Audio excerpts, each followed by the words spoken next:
ஓம் சாய்ராம். நல்லது நினைப்போம், நல்லதே நடக்கும். இந்த நிமிஷம் நீங்கள் எதுக்காக பிரார்த்தனை பண்ணிட்டு இருக்கீங்களோ அந்த பிரார்த்தனை நிச்சயமாக நிறைவேறும். நம்பிக்கையோடு இருங்க. உங்களோட இதயத்தை சாய்கிட்ட ஒப்படைச்சிருங்க. இன்றைய பதிவோட தலைப்பு இதை பற்றி தான் நம்ம முழுவதுமாக பார்க்க போகிறோம். நீங்களும் என் கூட சேர்ந்து ஷீரடி கோவிலை முழுவதுமாக சுற்றி வந்துக்கிட்டே நம்ம பாபா கால்கள் பட்ட இந்த புண்ணிய ஸ்தலத்தை நீங்களும் என் கூட சேர்ந்து ஆத்மார்த்தமாக சுற்றி வந்துக்கிட்டே இந்த பதிவோட தலைப்பு பற்றி முழுவதுமாக தெரிஞ்சுக்க போகிறோம். இதயத்தை என்னிடம் ஒப்படைத்து விடு. நம்ம ஒவ்வொருத்தருக்கும் இருக்கிற மிகப்பெரிய பிரச்சனையே என்னன்னா, தேவையில்லாத விஷயங்களை நம்ம மனதிலையும் எண்ணங்கள்லையும் சுமந்துக்கிட்டே இருக்கிறது தான். நம்மளோட மனதை இதயபூர்வமாக பாபா கிட்ட ஒப்படைச்சிடணும். பற்றுதல் இருக்கவே கூடாது. ஆன்மீகத்தை பொறுத்த வரைக்கும் சரி, நம்ம குடும்ப வாழ்க்கையிலையும் சரி, இந்த பற்றுதல் ஓரளவுக்கு மேலே ஏறி போக போக போக நமக்கு துன்பங்களும் கஷ்டங்களும் மட்டும்தான் மிஞ்சும். முடிந்த அளவுக்கு நம்மளோட பற்றுதல்களை சுருக்கிக்கணும். நம்ம சாய் குடும்பத்தில் நிறைய பெரியவங்க இருக்காங்க, நிறைய வயதானவர்கள் இருக்காங்க, நிறைய குழந்தைகள் இருக்காங்க, நிறைய நடுத்தர வயது உள்ளவர்கள் இருக்கிறாங்க, அதே நேரத்தில் இளைஞர்களும் இருக்கிறாங்க. எல்லாருக்கும் இது பொதுவான ஒரு பதிவு. இந்த பற்றுதல் இருக்கக்கூடாது அப்படின்னு சொல்லும்போதே ஏதோ நம்ம எதுக்காகவும் ஆசைப்படக்கூடாது, எதற்காகவும் முயற்சி பண்ணக்கூடாது அப்படிங்கிற புரிதல் இருக்கக்கூடாது.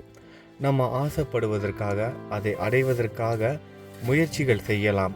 நம்ம ஆசைப்படுறதையும் நம்மளோட கோரிக்கையையும் நம்மளோட சாயி நிறைவேற்றுவார். நம்மளோட கோரிக்கைகள் நியாயமாக இருக்கும் பட்சத்திலும் அதற்கு நம்ம தகுதி வாய்ந்தவர்களாக நம்மளே திறம்பட முன்னோக்கி எடுத்து செல்வதற்கு அவரே நமக்கு உதவி செய்வார்.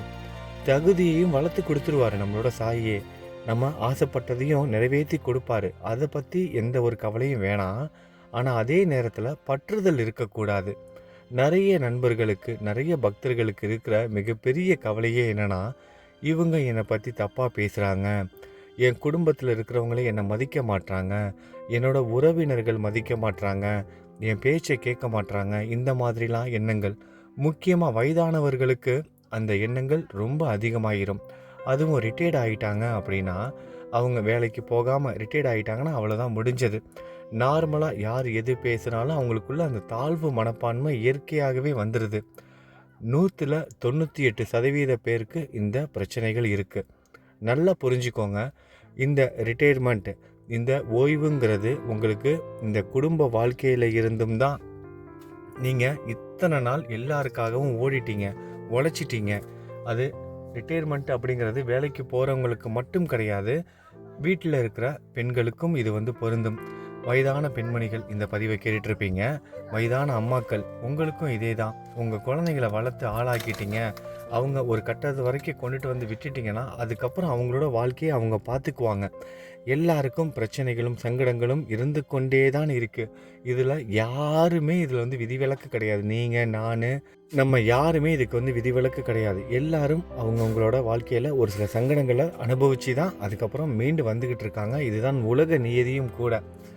அப்படி இருக்கும்போது நம்ம ஓரளவுக்கு மேலே மற்றவங்களுக்காக நம்ம துன்பப்பட்டு மன ரீதியாக பாதிக்கப்பட்டு நம்ம இந்த ஆன்மீக பாதையிலேருந்து விலகி போகிறோம். அது எப்படிங்க? மற்றவங்களுக்காக நான் பிரார்த்தனை பண்ணிக்கிட்டு தானே இருக்கேன். என்னோடய குடும்பத்தில் இருக்கிறவங்கள பிரச்சனையில் இருக்கும்போது நான் எப்படி நிம்மதியாக இருக்க முடியும் அப்படின்னு ஒரு கேள்வி கேட்கலாம். ஒரு விஷயம் நல்லா புரிஞ்சுக்கோங்க. ஒரு காலகட்டத்துக்கு அப்புறம் உங்களோட குடும்பத்தை சேர்ந்தவங்க, உங்களோட குழந்தைகளாக இருக்கட்டும், உங்களோட நண்பர்களாக இருக்கட்டும், அவங்களோட வாழ்க்கையை பார்த்துக்குவாங்க. இந்த நேரம், இந்த அற்புதமான நேரம் உங்களுக்கான நேரம். இந்த வாழ்க்கையில் இந்த நேரத்தை நீங்கள் இறைவனுக்காக அர்ப்பணிக்கணும். மனப்பூர்வமாக ஆன்மீக புத்தகங்கள் படிப்பதிலும், இறைவனோட நாமத்தை ஜெபம் பண்ணுறதுலையும் நம்மளோட நேரத்தை நம்ம செலவு செய்யணும். இது எல்லாம் செய்யும்போதே நீங்கள் யாருக்காக மனம் வருந்துறீங்களோ அது எல்லாமே சரியாயிரும். ஆனால் நீங்கள் உங்கள் கூட இருக்கிறவங்களுக்காக வருத்தப்பட்டு அந்த எண்ணத்திலேயே இருக்கும்போது அதனால் அவங்களால மீண்டு வர முடியாது. இறைவனுக்காக நீங்கள் சேவை செய்யும்போது உங்களோட குடும்பத்துக்காக, உங்களோட குழந்தைகளுக்காக அவர் சேவை செய்வார். இதுதான் நிதர்சனமான உண்மை. கடவுளை ஏற்றுக்கிட்டவங்க, கடவுளுக்காக வாழ்கிறவங்களோட குடும்பத்தை கடவுள் ஏற்றுக்குவார். இது மட்டும் இல்லாமல் நிறைய நண்பர்கள் பார்த்தோம் அப்படின்னா, இந்த காலத்தில் நம்ம பெற்றெடுத்த குழந்தைகளே நம்மளை மதிக்கிறது கிடையாது. அப்படிப்பட்ட ஒரு உலகம் தான் இது. ஒரு வயதுக்கு மேலே அவங்களே நம்மளை மதிக்க மாட்றாங்க. இப்படிப்பட்ட ஒரு காலகட்டத்தில் என்னோட தங்கை மகன் என்னை மதிக்க மாட்றான், என்னோட அக்காவோட மகள் என் பேச்சை கேட்க மாட்றா, என்னை எதிர்த்து பேசுகிறாங்க, எனக்கு மரியாதை கொடுக்கல, மேரேஜ் இன்விடேஷன் எனக்கு முறையாக வைக்கலை, என்னை சபையில் என்னை பொருட்படுத்தலை, என்னை இழிவாக நடத்துகிறாங்க. இந்த மாதிரியெல்லாம் மற்றவர்களுக்காக, சொந்தங்களுக்காக, பந்தங்களுக்காக அவங்க செய்கிற அந்த செயல்களுக்காக மன வருத்தப்பட்டு என்ன பண்ணுறோம், மன நிம்மதியை கெடுத்துக்கிறோம். இதெல்லாம் தேவையில்லாத பற்றுகள். இந்த பற்றுகள்ல இருந்து வெளிவந்துடணும். நம்ம குழந்தைகள், நம்ம குடும்பம், இப்படி முடிந்த வரைக்க இந்த பற்றுதல்களிலிருந்து வெளியே வந்து நம்மளோட குடும்பத்தையும் எண்ண ஓட்டத்தையும் சுருக்கிக்கணும். நிறைய நண்பர்கள் நம்ம எல்லாருமே கேள்விப்பட்டிருப்போம். நம்மள ஒரு சில பேர் இந்த வார்த்தைகளை கூட சொல்லுவோம், எனக்கு ரொம்ப ஃப்ரெண்ட்ஸ் அதிகங்க, எனக்கு எங்கே போனாலும் தெரிஞ்சவங்க இருக்காங்க, நிறைய பழக்க வழக்கம் இருக்குது அப்படின்னு சொல்கிறவங்க இருப்பாங்க. நல்லா கேட்டுக்கோங்க. ஒருவேளை நீங்கள் கூட அப்படிப்பட்டவங்களாக இருந்திருக்கலாம், இல்லை இப்போ கூட இருக்கலாம். அப்படிப்பட்டவங்களுக்கு தான் பிரச்சனைகளும் மன வேதனைகளும் சங்கடங்களும் நிறைய அனுபவிப்பாங்க. இந்த பழக்க வழக்கங்கள் இருக்கிறவங்களுக்கும் நண்பர்கள் கூட்டம் அதிகமாக இருக்கிறவங்களுக்கும் தான் பிரச்சனைகளும் சங்கடங்களும் அதிகமாக இருக்கும். கொஞ்சம் தனிமையில் இருக்கிறவங்க, நட்பு வட்டாரங்கள் சுருக்கமாக வைத்திருக்கிறவங்களோட வாழ்க்கையை பாருங்கள், நிம்மதியாக போயிட்டுருப்பாங்க. கம்பேர் பண்ணும்போது கொஞ்சம் பிரச்சனைகள் கம்மியாக இருக்கும். அப்போ நம்ம என்ன செய்யணும், நம்மளோட எண்ணங்களையும் ஓட்டங்களையும் இறைவனிடத்தில் செலுத்தணும். நம்மளை சுற்றி இருக்கிறவங்க அவங்க என்ன செய்கிறாங்க, அவங்க நமக்கு மரியாதை கொடுக்குறாங்களா, மதிப்பு கொடுக்குறாங்களா, அவங்க நம்மளை சபையில் மதிக்கலையே, அதெல்லாம் தேவையே இல்லை. இப்படி நம்ம யோசிச்சுட்டே இருந்தோம்னா நம்மளோட வாழ்க்கை நமக்காக வாழ மாட்டோம். அவங்க நம்மளை பார்க்குறாங்களா, அவங்க நம்மளை மதிக்கிறாங்களா, அவங்க என்ன பேசுகிறாங்க, அவங்க முன்னாடி தலை நிமிர்ந்து நிற்கணும், இதை பற்றியே தான் சிந்தனை போய்கிட்டே இருக்குமே தவிர நம்மளோட வாழ்க்கையில் நடக்கிற அன்றாட விஷயங்களை நம்ம அனுபவிக்கவே மாட்டோம். நல்லா தெரிஞ்சுக்கோங்க. சாயை வணங்குறீங்க, சாய்கிட்ட சரணடைஞ்சிட்டிங்க, உங்களோட மனதையும் உடலையும் பொருளையும் எல்லாத்தையும் அவர்கிட்ட கொடுத்துட்டு மனப்பூர்வமாக அவர் காட்டுற பாதையில் போயிட்டுருக்க நம்பி வாழ்கிறவங்கள சாய் ஒரு பொழுதும் எங்கேயும் தலை குனிய விடமாட்டார். ஒருவேளை நீங்கள் இதற்கு முன்பு தலை குனிந்து இருந்தாலும் எங்கே நீங்கள் தலை குனிந்தீங்களோ அந்த இடத்துலையே உங்களை தலை நிமிர வைப்பார். 2 நாள் முன்பு கூட நம்ம பேசியிருந்தோம் இந்த விஷயத்தை பற்றி தான். எல்லா விஷயத்துக்கும் உடனே ரியாக்ட் பண்ணக்கூடாது. தகுந்த சமயத்தில் நம்ம எப்போ பேசணுமோ அப்போ மட்டும் பேசணும். அப்போ தான் நம்மளோட வார்த்தைகளுக்கு மரியாதையும் இருக்கும், முக்கியத்துவமும் இருக்கும். யாராவது ஏதாவது ஒரு வார்த்தை பேசிட்டா அதற்கு நம்ம பதில் சொல்கிறோங்கிற பேரில் 100 வார்த்தை நம்ம திரும்பவும் அவங்களுக்கு விளக்கம் கொடுத்துக்கிட்டே இருந்தோம்னா நம்மளோட வார்த்தைகளுக்கு எந்த ஒரு மரியாதையும் இருக்காது. அதே நேரத்தில் நம்மளை குறை சொல்லணும், நம்மளை தவறாக சொல்லணும் அப்படின்னு மனதில் எண்ணம் இருக்கிறவங்க கிட்ட நம்ம எந்த விவாதம் செய்தாலும் அது பிரயோஜனமற்றதாக ஆகிவிடும். அதே நேரத்தில் அவங்களோட நிலைக்கு, அவங்களோட எண்ண ஓட்டத்துக்கு நம்மளும் இறங்கி போகிற மாதிரி ஆயிடும். தயவு செய்து பக்தர்கள் இந்த மாதிரியான தவறுகளை செய்யாதீங்க. உங்களுக்கான நேரம் வரும்போது பேசுங்க, கொஞ்சம் பொறுமையாக இருங்க.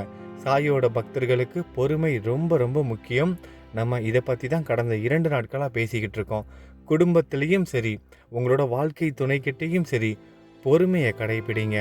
நம்மளோட குடும்பம், நம்மளோட குழந்தைகள், அதுக்குள்ள நம்மளோட ஆசைகளையும் நம்மளோட எண்ணங்களையும் எந்த அளவுக்கு சுருக்கி வெளி உலகத்திலிருந்து பற்றுதல்களை விட்டுட்டு வரமோ அந்த அளவுக்கு நம்ம நிம்மதியாக வாழ முடியும்.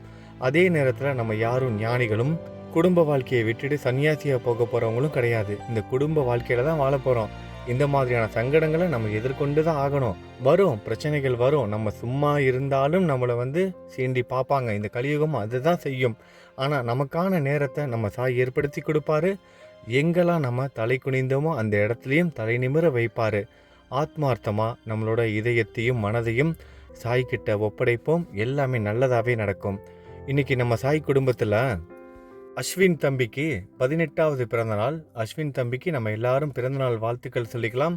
அஸ்வின் தம்பி படித்து நல்ல பெரிய ஆளாகணும், உடல் ஆரோக்கியத்தோடு வாழணும்னு சாயப்பா கிட்ட பிரார்த்தனையும் செய்து கொள்ளலாம்.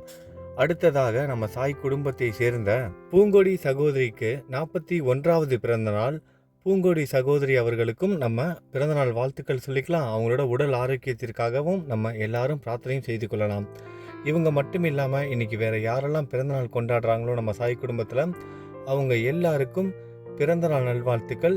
திருமண நாள் கொண்டாடும் தம்பதிகளுக்கு திருமண நாள் நல்வாழ்த்துக்கள். நல்லதை நினைப்போம், நல்லதே நடக்கும். ஓம் சாய்ராம்.